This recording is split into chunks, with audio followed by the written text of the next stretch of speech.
ఓం హ్రీం భైరవి క్లాం హ్రీం స్వాహ. నమస్తే. ఈరోజు మనము 2026 జూన్ మంత్ లో ఈ రాశి ఫలానికి పోవడానికి ముందుగా ఫస్ట్ వచ్చేసి చూడండి, ఎంతో మంది ఒకే రాశిలో పుట్టి ఉంటారు, ఒకే నక్షత్రంలో పుట్టి ఉంటారు. సో వాళ్ళ భవిష్యత్తు ఒకేలాగా ఉండదు. ఎందుకంటే ఇప్పుడు date of birth time mistake గా ఉంటుంది అనమాట. చాలా మంది పుట్టిన డేట్ కానీ టైం కానీ సరిగ్గా ఉండవు. అప్పుడు మనం ఏం చేయాలంటే హస్తరేఖలు, చేతిరేఖలను పెట్టి జాతకము చేతిరేఖల్ని మ్యాచ్ చేయాలి. అంటే ఫర్ ఎగ్జాంపుల్ మీకు గజకేసరి యోగం జాతకంలో ఉంది, అది చేతిలో ఉందా ఫస్ట్ చూడాలి. ఇప్పుడు గురుగ్రహం చేంజ్ అవ్వబోతుంది. ఆ గురుగ్రహం చేంజ్ అవ్వడం వల్ల మీ రాశిలో గురుగ్రహం ఎలా ఉంది, మీ చేతిలో ఎలా ఉంది, రేఖలు ఎలా ఉన్నాయి.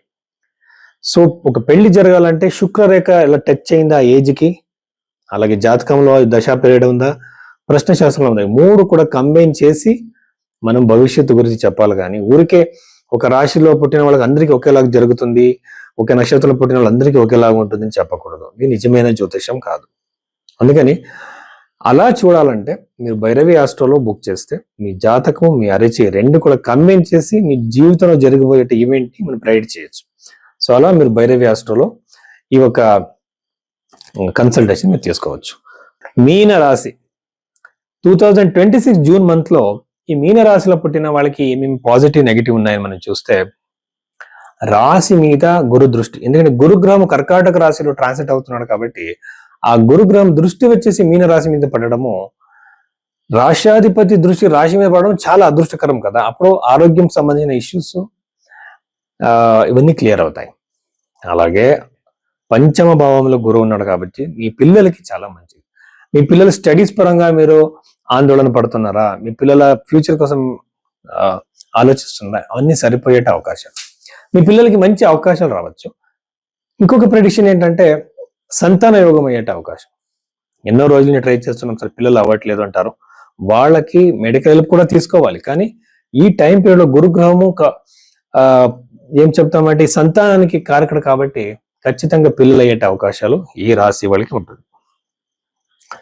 అలాగే జ్యోతిషమో ఇంకొకటో అకాల్ట్ విషయాల గురించి, జీవశాస్త్రం, బయాలజీ లాంటివి సబ్జెక్టుల మీద రీసెర్చ్ చేస్తున్న వాళ్ళకి ఈ టైం పీరియడ్ లో ఎక్కువ ఇన్సైట్స్ వస్తాయన్నమాట. అలాగే ఈ రాశిలో పుట్టిన వాళ్ళకి పెళ్లి డిలే అవుతుంది, మంచి సంబంధాలు రావు, వచ్చిన సంబంధాలు మిస్ అయ్యే అవకాశాలు, ఏదో ఒకటి పెద్ద తేడా ఉంటుంది, అలాంటి సంబంధాలే రావచ్చు. అలాగే ఫైనాన్షియల్ లాస్ అయ్యే అవకాశాలు కూడా ఎక్కువగా ఉంటాయి.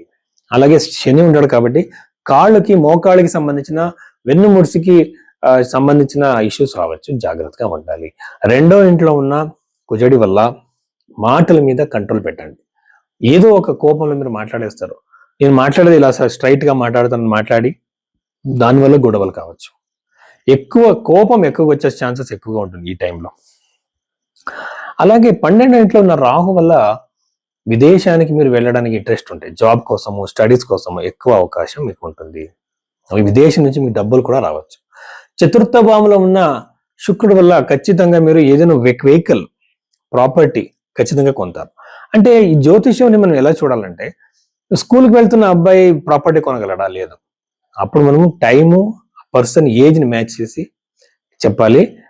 సైకిల్, ఆ ఏజ్కి సరైన వస్తువు, సైకిల్ కావచ్చు, మొబైల్ కావచ్చు, ల్యాప్టాప్ కావచ్చు, గ్యాడ్జెట్ లాంటివి రావచ్చు.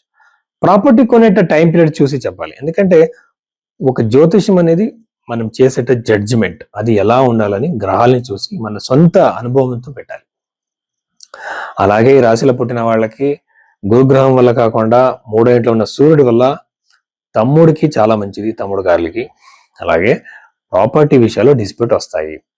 మీరు ఏదో ఒక ప్రాపర్టీ కొన్నారు, ఆ ప్రాపర్టీలో మీకు లీగల్ డిస్ప్యూట్స్ ఇష్యూస్ రావచ్చు. జాబ్ పరంగా ఖచ్చితంగా సక్సెస్ ఉంది, కొత్త జాబ్ దొరికే అవకాశాలు, ఇంటర్వ్యూలో కూడా సక్సెస్, క్యాంపస్ సెలక్షన్లు, ఇలాంటివన్నీ అవకాశాలు. కొత్త జాబ్కి ఎన్నో రోజుల నుంచి మీరు ట్రై చేసి కాకుండా ఉంటే ఈ టైంలో జాబ్ దొరికే అవకాశం ఉంది. నమస్తే.